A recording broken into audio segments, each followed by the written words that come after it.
Hello friends, आज के इस वीडियो में यूपी ट्रिपल एससी पीईटी 2022 15 अक्टूबर 2022 को फर्स्ट शिफ्ट में जो पेपर हुआ है पीईटी का, उसमें जो प्रश्न पूछे गए थे उन सभी प्रश्नों का स्तर क्या था, किस लेवल के प्रश्न आपसे पूछे गए थे। तो इस वीडियो में आज हम लोग उसको पूरा कंप्लीट सॉल्व करने वाले हैं। तो चलिए इसमें देखते हैं प्रश्न का स्तर क्या था और कैसे प्रश्न आपके आए थे। इसमें पहला प्रश्न आपका दिया गया था, लोकसभा में पद धारण करने की न्यूनतम आयु क्या थी। इसमें आपको एक चीज़ और ध्यान में रखना है कि आपका प्रश्न नंबर जो है वो चेंज हो सकता है, लेकिन प्रश्न आपका सेम रहेगा। इसमें आपका ऑप्शन नंबर ए सही है, 25 वर्ष। 25 वर्ष आपका लोकसभा में पद धारण करने की न्यूनतम आयु है। इसके बाद जो प्रश्न दिया है, प्रश्न नंबर 2, अंतर्राष्ट्रीय जैव विविधता दिवस किस तारीख को मनाया जाता है। 22 मई को मनाया जाता है अंतर्राष्ट्रीय जैव विविधता दिवस। ऑप्शन नंबर सी आपका इसमें सही है। इसके बाद जो तीसरा प्रश्न दिया है, निम्नलिखित में से कौन सा विश्व का सबसे बड़ा नदी द्वीप है। विश्व का सबसे बड़ा नदी द्वीप है। पहला दिया है लुलु द्वीप, मानपुरा द्वीप, श्रीरंगम द्वीप, माजुली द्वीप। इसमें आपका ऑप्शन नंबर डी सही है, माजुली द्वीप विश्व का सबसे बड़ा नदी द्वीप है। इसके बाद चौथा प्रश्न आपका दिया है, निम्नलिखित में से हंगरी की राष्ट्रीय मुद्रा क्या है।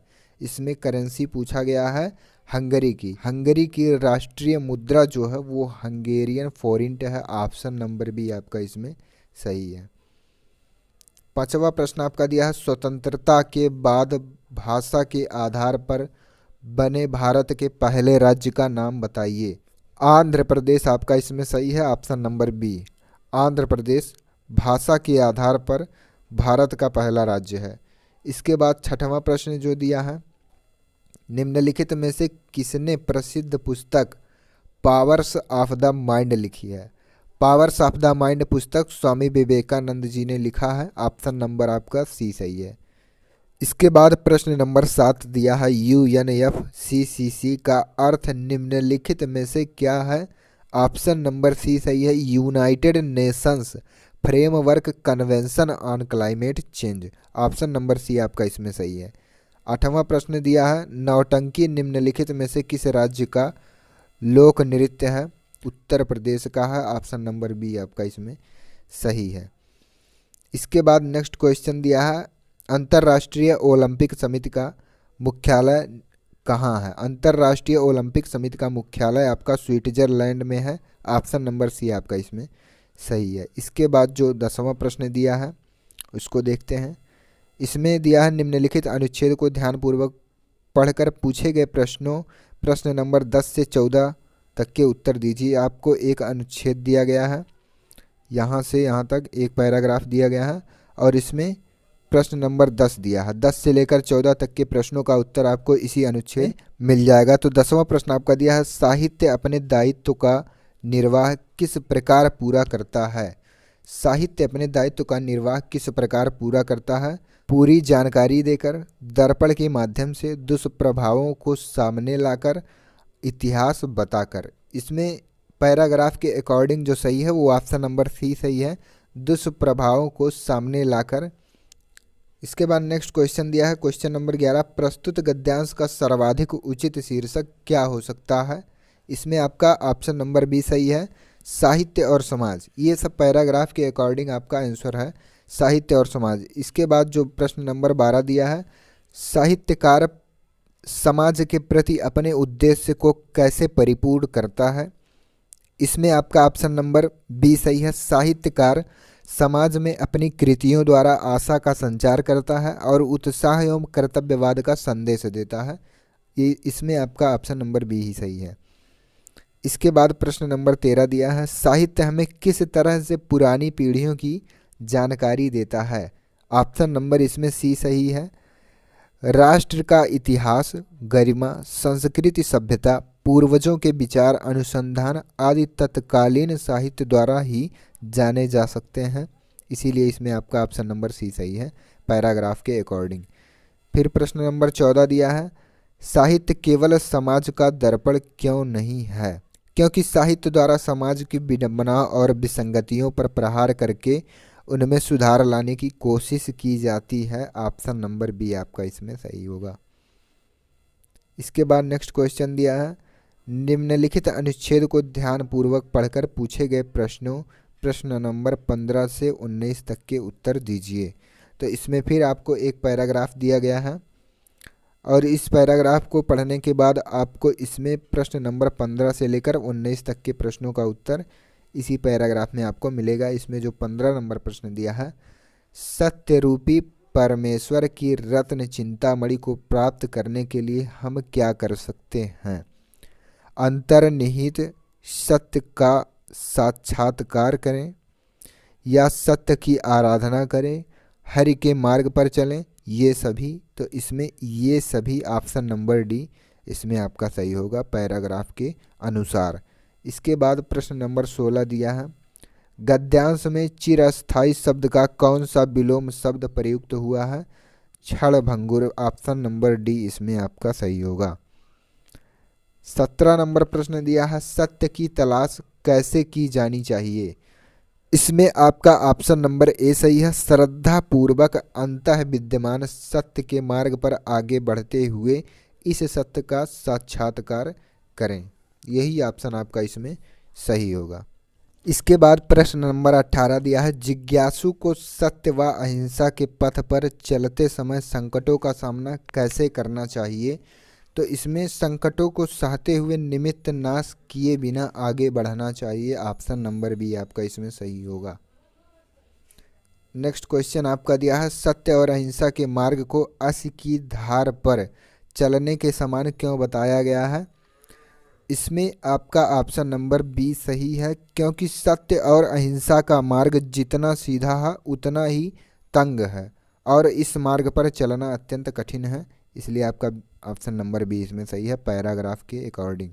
इसके बाद नेक्स्ट क्वेश्चन आपका दिया है, प्रश्न संख्या 20 से 24 निम्नलिखित तालिका का अध्ययन करें और उस पर आधारित प्रश्नों के उत्तर दें।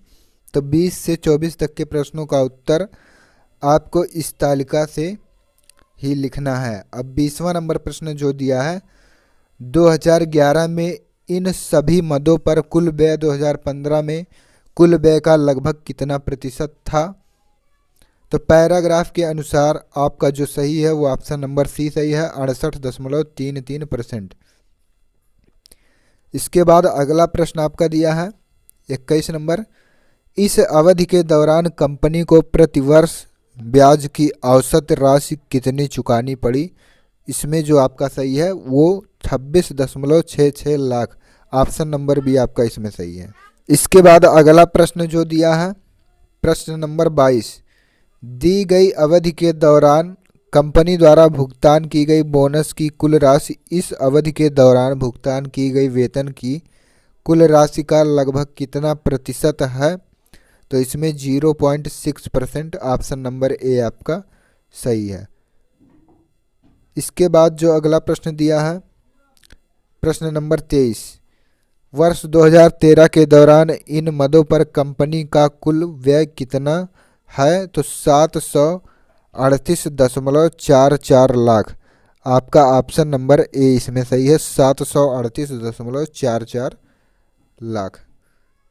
अगला प्रश्न आपका दिया है, सभी वर्षों के लिए करों पर कुल व्यय और सभी वर्षों के लिए ईंधन और परिवहन पर कुल व्यय के बीच का अनुपात क्रमशः लगभग कितना है? इसमें आपका 109:151 का है। ऑप्शन नंबर बी आपका इसमें सही होगा। इसके बाद 25 नंबर प्रश्न देखते हैं, प्रश्न संख्या 25 से 29। तो इसमें आपको एक चार्ट दिया गया है और इस चार्ट की सहायता से आपको 25 से 29 तक के प्रश्नों को सॉल्व करना है।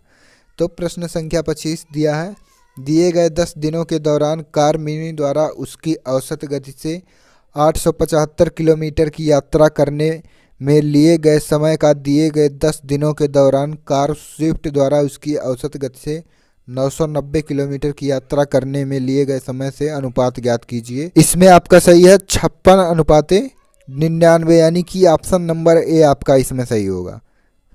क्वेश्चन नंबर 26 दिया है, 10 दिनों के दौरान आल्टो और टियागो की औसत गति का अनुपात क्या था? इसमें आपका 25:26 ऑप्शन नंबर डी इसमें सही होगा। इसके बाद 27 नंबर प्रश्न दिया है, आल्टो और क्विड दिए गए 10 दिनों के दौरान अपनी औसत गति की समान गति से एक दूसरे की ओर यात्रा कर रहे हैं।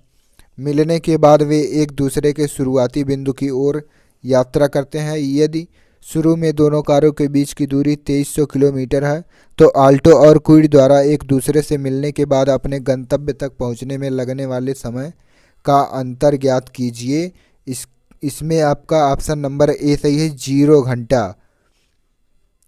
नेक्स्ट क्वेश्चन आपका दिया है क्वेश्चन नंबर 28, यदि सभी कारों द्वारा 10 दिनों में तय की गई कुल दूरी कार ए और कार बी क्रमशः 150 घंटों और 300 घंटों में तय करती है तो कार ए और बी की औसत गति के बीच का अंतर ज्ञात कीजिए। इसमें आपका 61 किलोमीटर प्रति घंटा, ऑप्शन नंबर डी इसमें आपका सही होगा। 29 नंबर प्रश्न आपका दिया है, 10 दिनों के दौरान टियागो और मिनी द्वारा तय की गई कुल दूरी का अनुपात कितना था? तो 18:25 इसमें आपका सही हो जाएगा, option number B.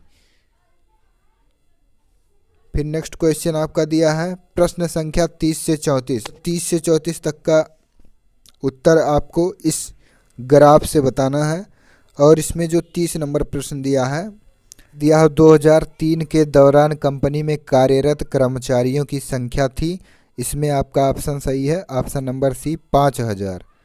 Next question आपका दिया है क्वेश्चन नंबर 31, 2003 में कंपनी में काम करने वाले कर्मचारियों की संख्या 2006 में कंपनी में काम करने वाले कर्मचारियों की संख्या का लगभग कितने प्रतिशत थी? 96.15%, ऑप्शन नंबर बी आपका इसमें सही होगा। इसके बाद 32 नंबर प्रश्न दिया गया है, यह दी गई अवधि के दौरान किसी भी वर्ष में कंपनी में शामिल होने वाले कर्मचारियों की न्यूनतम संख्या का कंपनी छोड़ने वाले कर्मचारियों की अधिकतम संख्या से अनुपात कितना है? इसमें आपका ऑप्शन नंबर सही होगा डी 9/13। 9/13 आपका इसमें सही है। इसके बाद 33 नंबर प्रश्न दिया है, किस वर्ष में पिछले वर्ष की तुलना में कंपनी छोड़ने वाले कर्मचारियों की संख्या में प्रतिशत वृद्धि कमी अधिकतम है? इसमें आपका ऑप्शन सही है बी 2002। नेक्स्ट क्वेश्चन आपका दिया है 2002 से 2003 तक कर्मचारियों की संख्या में लगभग कितने प्रतिशत की वृद्धि या कमी हुई है? तो 1% की, ऑप्शन नंबर सी आपका इसमें सही होगा।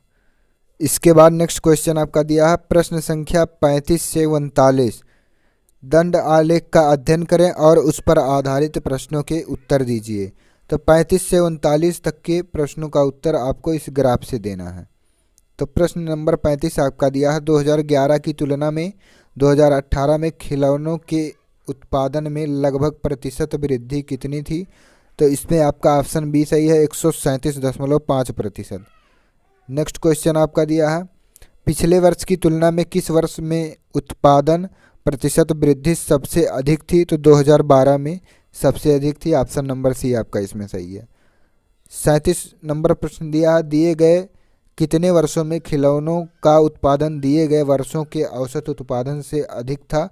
तो 4 वर्षों, ऑप्शन नंबर डी आपका इसमें सही हो जाएगा। 38 नंबर प्रश्न आपका दिया है 2013 से 2014 तक खिलौनों के उत्पादन में लगभग प्रतिशत गिरावट कितनी थी? इसमें 20% आपका ऑप्शन नंबर ए सही है। 39 नंबर प्रश्न दिया है 2015 और 2016 का औसत उत्पादन निम्नलिखित में से किस वर्षों के युग्म के औसत उत्पादन के बिल्कुल बराबर था? 2012 और 2017, ऑप्शन नंबर ए आपका इसमें सही हो जाएगा। इसके बाद अगला प्रश्न आपका दिया है प्रश्न नंबर 40, निम्नलिखित में से कौन वह व्यक्ति है जिनका नाम देवानाम्पीय प्रियदर्शी भी था?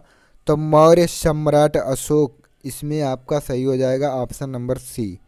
मौर्य सम्राट अशोक को देवानाम्पीय प्रियदर्शी भी कहा जाता था। इसके बाद नेक्स्ट क्वेश्चन आपका दिया है संगमरमर पर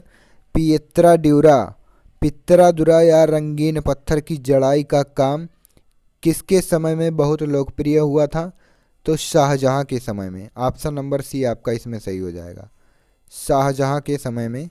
अगला प्रश्न आपका दिया है प्रश्न नंबर 42, निम्नलिखित में से किस युग में तांबे का पहली बार उपयोग किया गया था? ताम्रपाषाण युग। इसमें आपका ऑप्शन नंबर सी सही हो जाएगा। तांबे का पहला बार उपयोग किया गया था ताम्रपाषाण युग में। अगला प्रश्न आपका दिया है निम्नलिखित में से किस स्थान पर प्रथम बौद्ध संगीत का आयोजन किया गया था? तो राजगीर। राजगीर में ही किया गया था प्रथम बौद्ध संगीत का आयोजन। इसके बाद प्रश्न नंबर 44 आपका दिया है दांडी नामक यात्रा के दौरान निम्नलिखित में से किस सामाजिक कार्यकर्ता ने गांधी जी को आंदोलनों को केवल पुरुषों तक सीमित न रखने के लिए राजी किया था? तो कमला देवी चट्टोपाध्याय। ऑप्शन नंबर सी आपका इसमें सही है। नेक्स्ट क्वेश्चन आपका दिया है जब ईस्ट इंडिया कंपनी की स्थापना हुई तब भारत पर निम्नलिखित में से किसका शासन था? तो मुगल सम्राट का शासन था। ऑप्शन नंबर ए आपका इसमें सही है। अगला प्रश्न आपका दिया है भूदान ग्राम दान आंदोलन निम्नलिखित में से किसके द्वारा शुरू किया गया था? तो Vinoba Bhave. Option number B आपका इसमें सही है। अगला प्रश्न आपका दिया है प्रश्न नंबर 47, प्रसिद्ध युद्ध का नारा चलो दिल्ली किसने दिया था? सुभाष चंद्र बोस ने दिया था चलो दिल्ली का नारा। अगला प्रश्न आपका दिया है राष्ट्रवाद की पहली स्पष्ट अभिव्यक्ति निम्नलिखित में से किस क्रांति के साथ हुई? तो फ्रांसीसी क्रांति। ऑप्शन नंबर डी आपका इसमें सही है, फ्रांसीसी क्रांति। 49 नंबर प्रश्न दिया है सरकार के निम्नलिखित में से किस अधिनियम के कारण बंबई से सिंध प्रांत का निर्माण हुआ? भारत सरकार अधिनियम 1935। इसमें आपका ऑप्शन नंबर डी सही हो जाएगा। 50 नंबर प्रश्न आपका दिया है भारतीय मानक समय ग्रीनविच माध्य समय जीएमटी से कितने घंटे आगे? इसमें आपका 5.5 घंटे, 5 सही 1/2 घंटे आगे है। इसमें आपका ऑप्शन नंबर ए सही हो जाएगा। इसके बाद नेक्स्ट क्वेश्चन आपका दिया है निम्नलिखित में से कौन जनसंख्या वितरण को प्रभावित करने वाला आर्थिक कारक नहीं है? इसमें आपका ऑप्शन नंबर डी सही हो जाएगा, पानी की उपलब्धता। ऑप्शन नंबर डी आपका इसमें सही है। अगला प्रश्न आपका दिया है विश्व की सबसे ऊंची चोटी माउंट एवरेस्ट किसके बीच स्थित है? तो नेपाल और तिब्बत के बीच में स्थित है। ऑप्शन नंबर ए आपका इसमें सही हो जाएगा। अगला प्रश्न आपका दिया है प्रश्न नंबर 53, निम्नलिखित में से भारत में अक्टूबर की गर्मी का मुख्य कारण क्या है? तो उच्च आर्द्रता से जुड़ा उच्च तापमान। ऑप्शन नंबर सी आपका इसमें सही हो जाएगा। नेक्स्ट क्वेश्चन आपका दिया है किसी भी विकासशील अर्थव्यवस्था के प्रारंभिक चरणों में अधिकांश गतिविधियां क्षेत्र से संबंधित होती हैं। प्राथमिक। ऑप्शन नंबर सी आपका इसमें सही है, प्राथमिक। नेक्स्ट क्वेश्चन आपका दिया है निम्नलिखित में से कौन सा हरित क्रांति की रणनीति का हिस्सा था? तो इसमें सिंचाई, रासायनिक उर्वरक और पीड़कनाशी ये भी सही है। उच्च उपज देने वाली किस्मों के बीच यह सभी। इसमें आपका ऑप्शन नंबर डी सही हो जाएगा, यह सभी। अगला प्रश्न आपका दिया है प्रश्न नंबर 56, निम्नलिखित में से किस नदी को बिहार का शोक कहा जाता है? ये सबसे अच्छा प्रश्न है। बिहार का शोक कोसी नदी को कहा जाता है। ऑप्शन नंबर डी आपका इसमें सही हो जाएगा। 57 नंबर प्रश्न दिया है भारत की पंचवर्षीय योजनाओं को अंतिम स्वीकृति निम्नलिखित में से किसके द्वारा दी गई थी? तो राष्ट्रीय विकास परिषद। ऑप्शन नंबर ए आपका इसमें सही है। नेक्स्ट क्वेश्चन आपका दिया है क्वेश्चन नंबर 58 नंबर क्वेश्चन देखते हैं क्या दिया है। भारत की संघ कार्यकारिणी में निम्नलिखित में से कौन शामिल नहीं है? प्रधानमंत्री, उपराष्ट्रपति, राष्ट्रपति और राज्यों के मुख्यमंत्री। इसमें आपका सही हो जाएगा राज्यों के मुख्यमंत्री। Option number D. अगला प्रश्न आपका दिया है निम्नलिखित में से कौन एक वाणिज्यिक बैंक नहीं है? आईसीआईसीआई बैंक, HSBC, भारतीय स्टेट बैंक, सिडबी। इसमें आपका ऑप्शन नंबर डी सही है, सिडबी बैंक। अगला प्रश्न आपका दिया है, निम्नलिखित में से कौन सा सार्वजनिक क्षेत्र का उपक्रम संसद के तहत एक विशेष कानून पारित करके स्थापित किया गया है? एकल स्वामित्व, विभागीय उपक्रम, वैधानिक निगम। इनमें से कोई नहीं। इसमें आपका ऑप्शन नंबर सी सही है, वैधानिक निगम।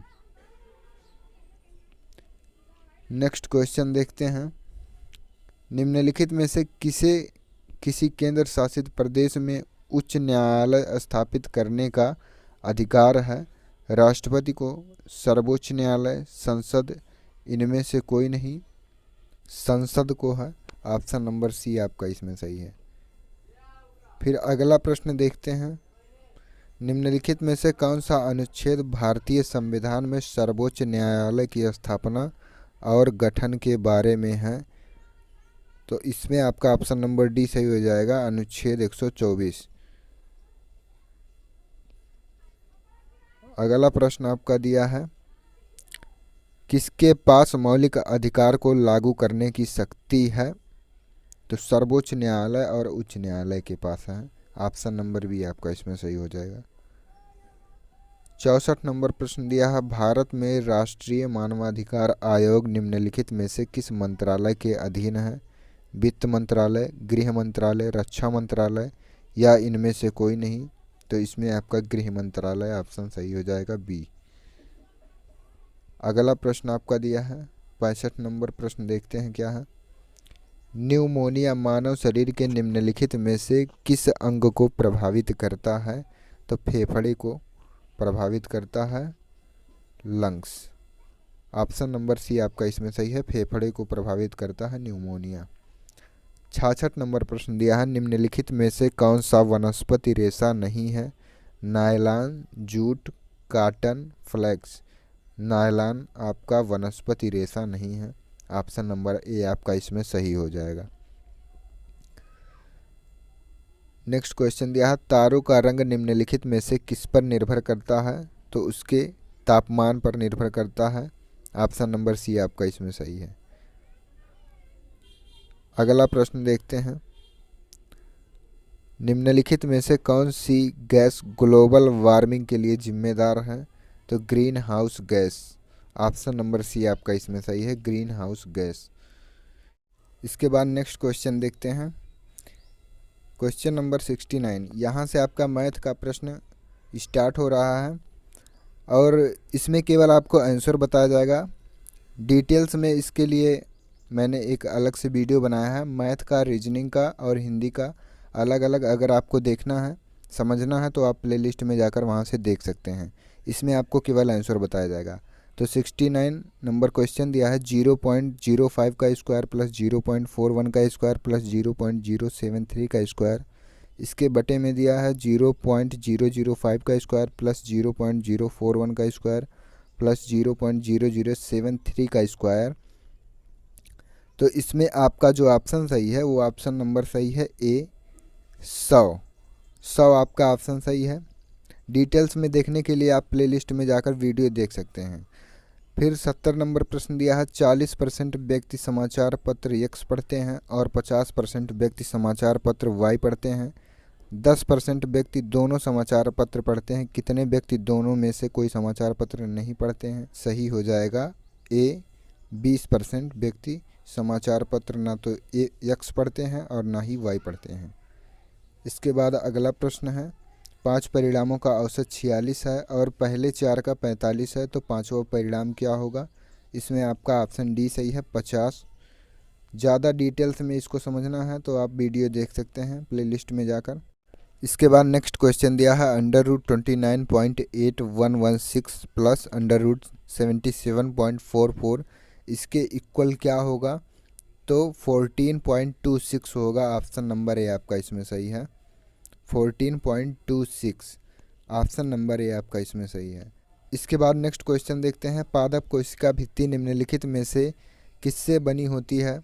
तो सेलुलोज की बनी होती है। इसमें आपका ऑप्शन नंबर हो जाएगा सी सही, सेलुलोज की बनी होती है। अगला प्रश्न आपका दिया है 5.21 इंटू 6.32 माइनस 2.9272, इसके इक्वल क्या होगा? तो 30 हो जाएगा। ऑप्शन नंबर सी आपका इसमें सही है। इसके बाद 75 देखते हैं क्या है। 75 दिया है किस विकल्प में सभी शब्द परस्पर पर्यायवाची हैं? तो इसमें आपका ऑप्शन नंबर सही हो जाएगा, पार्वती, रुद्राणी और भवानी। ये ऑप्शन आपका सही है, ऑप्शन नंबर बी। इसमें प्रश्न में पूछा है किस विकल्प में सभी शब्द परस्पर पर्यायवाची हैं, तो यही लाइन आपका पर्यायवाची शब्द है। इसके बाद अगला प्रश्न देखते हैं, प्रश्न नंबर 76, किस विकल्प में सही विलोम युग्म है? इसमें आपको विलोम शब्द बताना है। तो कर्कश का खुरखुरा, नूतन का पुरातन, निषिद्ध का तुच्छ, जोड़ का मेल। नूतन का पुरातन, यही वाला ऑप्शन आपका इसमें सही है, option number B. Next question देखते हैं, ख्याली पुलाव पकाना मुहावरे का सही अर्थ क्या है? ख्याली पुलाव पकाना, इसका मतलब है असंभव बातों की कल्पना करना। ऑप्शन नंबर ए आपका इसमें सही है, असंभव बातों की कल्पना करना। अगला प्रश्न आपका दिया है महर्षि शब्द का सही संधि विच्छेद क्या होगा? तो महाधन ऋषि होगा, महाधन ऋषि आपका इसमें सही है, ऑप्शन नंबर डी। अगला प्रश्न आपका दिया है किस विकल्प में शब्द युग्म का अर्थ भेद सही नहीं है? इसमें कहा है कि शब्द युग्म का अर्थ भेद सही नहीं है। तो अपेक्षा का मतलब होता है आशा, उपेक्षा का मतलब होता है निरादर, ये वाला ऑप्शन आपका सही है। अनिल का मतलब हवा, अनल मतलब आग, ये भी सही है। अंश का अर्थ है हिस्सा और अंश का अर्थ है कंधा। अवलंब का अधर, अविलंब का विलोकित, तो यही वाला ऑप्शन आपका इसमें सही होगा, क्योंकि प्रश्न में पूछा है कि अर्थभेद सही नहीं है, तो यही वाले ऑप्शन में अर्थभेद इसका सही नहीं है, इसीलिए ऑप्शन नंबर डी आपका इसमें सही होगा। यहाँ से आपका इंग्लिश का क्वेश्चन स्टार्ट है। तो इसमें क्वेश्चन नंबर 80 एंड 81, इन दोनों प्रश्नों का उत्तर आपको इस पैराग्राफ से देना है। तो इसमें आपका 80 नंबर प्रश्न दिया है वाज कार्लोनीज ब्रदर एन आउटडोर टाइप, इसमें आपका ऑप्शन नंबर सही हो जाएगा B, no. Option number B आपका इसमें सही है। इसके बाद क्वेश्चन नंबर 81 दिया है why were the squads collected, इसमें आपका सही हो जाएगा for waiting, option number D. Next question आपका दिया है 82, give one word substitute for the practice of writing, editing and और कंपाइलिंग डिक्शनरीज, तो इसमें आपका सही हो जाएगा लेक्सिकोग्राफी, ऑप्शन नंबर बी आपका इसमें सही है। इसके बाद है रीजनिंग का क्वेश्चन, एक महिला की ओर इशारा करते हुए नीलेश ने कहा वह मेरी पत्नी के दादा की इकलौती संतान की इकलौती बेटी है। महिला नीलेश से किस प्रकार संबंधित है? पत्नी से संबंधित है, इसमें आपका ऑप्शन नंबर बी सही हो जाएगा। इसका डिटेल्स में मैंने वीडियो ऑलरेडी बना दिया है, तो आप प्लेलिस्ट में जाकर देख सकते हैं रीजनिंग, मैथ और हिंदी के सभी प्रश्नों को। फिर अगला प्रश्न दिया है असंगत अलग करें, तो इसमें दिया है 8, 27, 64, 100, फिर कामा दिया है 125, 216, 343। इसमें आपका जो असंगत है फाइंड आउट वन आउट, वो है 100। 100 आपका इसमें असंगत है, इसलिए इसमें आपका ऑप्शन नंबर बी सही हो जाएगा। इसमें केवल आपको आंसर ही बताया जा रहा है, अलग से आपको ज़्यादा डिटेल्स में देखना है तो आप वीडियो देख सकते हैं।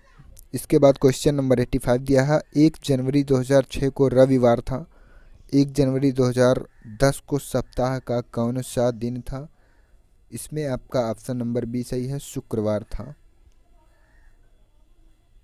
नेक्स्ट क्वेश्चन आपका दिया है 86, give synonym for the word partial, तो इसमें आपका सही हो जाएगा इनकम्प्लीट, ऑप्शन नंबर सी। फिर क्वेश्चन नंबर 87 दिया है, choose the correct antonym disappoint. इसमें आपका सेटिस्फाई सही होगा, option number B. Next question देखते हैं 88। निम्नलिखित प्रश्न में कथन दिए गए हैं और इन कथनों के बाद निष्कर्ष निकाले गए हैं। निष्कर्षों को पढ़ें और फिर तय करें कि दिए गए निष्कर्षों में से कौन सा निष्कर्ष सामान्य रूप से ज्ञात तथ्यों की परवाह किए बिना दिए गए कथनों का तार्किक रूप से अनुसरण करता है। तो इसमें कथन दिए गए हैं, सभी किताबें पेपर हैं, कुछ पेपर जर्नल हैं, कुछ जर्नल कैलेंडर हैं। इसके बाद निष्कर्ष दिए गए हैं। फर्स्ट निष्कर्ष है, कुछ जनरल किताबें हैं, कुछ कैलेंडर पेपर हैं, कुछ किताबें जनरल हैं, कुछ किताबें कैलेंडर हैं। इसमें आपका ऑप्शन नंबर डी सही हो जाएगा, इनमें से कोई नहीं। इसके बाद अगला प्रश्न देखते हैं 89 नंबर क्वेश्चन दिया है, यदि NORMAL को RPNLBM के रूप में कोडित किया जाता है तो GATHER का कोड क्या होगा। इसमें आपका ऑप्शन नंबर बी सही है, TBGRFH, यही वाला ऑप्शन आपका इसमें सही है। फिर देखते हैं 90 नंबर क्वेश्चन क्या दिया है, निम्नलिखित में से किस देश ने अगस्त 2022 में ताइवान के आसपास अपना अब तक का सबसे बड़ा सैन्य अभ्यास किया है। चाइना, चीन ने किया है, ऑप्शन नंबर डी आपका इसमें सही है। नेक्स्ट क्वेश्चन दिया है, अगस्त 2022 में भारत की पहली अंडर वाटर मेट्रो का उद्घाटन निम्नलिखित में से किस शहर में किया गया था। तो कोलकाता में किया गया था, ऑप्शन नंबर सी आपका इसमें सही है। इसके बाद अगला प्रश्न देखते हैं, निम्नलिखित में से किस देश के वैज्ञानिकों ने पहला कृत्रिम भ्रूण तैयार किया है। तो इजराइल ने तैयार किया है, इसमें आपका ऑप्शन नंबर बी सही हो जाएगा। अगला प्रश्न आपका दिया है, प्रधानमंत्री नरेंद्र मोदी ने निम्नलिखित में से किस राज्य में IIBX India international bullion exchange launch किया है। तो गुजरात में लॉन्च किया है, ऑप्शन नंबर ए आपका इसमें सही है। इसके बाद अगला प्रश्न देखते हैं, आज़ादी का अमृत महोत्सव के तहत बढ़े चलो अभियान निम्नलिखित में से किस केंद्रीय मंत्रालय द्वारा शुरू किया गया है। तो संस्कृति मंत्रालय, ऑप्शन नंबर सी आपका इसमें सही है। नेक्स्ट क्वेश्चन देखते हैं, भारतीय सेना ने जुलाई 2022 में नामक एक अखिल भारतीय उपग्रह संचार अभ्यास का आयोजन किया था। स्काईलाइट का ऑप्शन नंबर सी आपका इसमें सही है। इसके बाद अगला प्रश्न देखते हैं, भारत के किन दो शहरों के बीच आकाशा एयर की पहली उड़ान का उद्घाटन किया गया है। तो मुंबई से अहमदाबाद, ऑप्शन नंबर ए आपका इसमें सही है। अगला प्रश्न देखते हैं 97 दिया है, निम्नलिखित में से कौन सा राज्य भारत में पहला हर घर जल प्रमाणित राज्य बन गया है। तो गोवा, ऑप्शन नंबर सी आपका इसमें सही है, गोवा। नेक्स्ट क्वेश्चन देखते हैं 98, निम्नलिखित में से कौन भारत का पड़ोसी देश नहीं है। UAE नहीं है भारत का पड़ोसी देश, ऑप्शन नंबर ए आपका इसमें सही है। 99 देखते हैं, निम्नलिखित में से किस IIT ने भारतीय भाषा प्रौद्योगिकी को आगे बढ़ाने के लिए A14 भारत में नीले कड़ी केंद्र की शुरुआत की है। IIT Madras, option number D आपका इसमें सही हो जाएगा। 100 क्वेश्चन देखते हैं, किस केंद्रीय मंत्री की अध्यक्षता में चंडीगढ़ में नशीली दवाओं की तस्करी और राष्ट्रीय सुरक्षा पर एक राष्ट्रीय सम्मेलन आयोजित किया गया। तो अमित शाह इसमें सही है, ऑप्शन नंबर बी।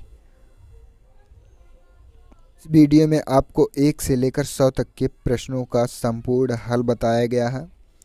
अगर आप गणित, रीजनिंग और हिंदी के प्रश्नों को विस्तृत से और अच्छे से डिटेल्स में समझना चाहते हैं तो प्लेलिस्ट में जाकर आप वीडियो को अच्छे से देख सकते हैं।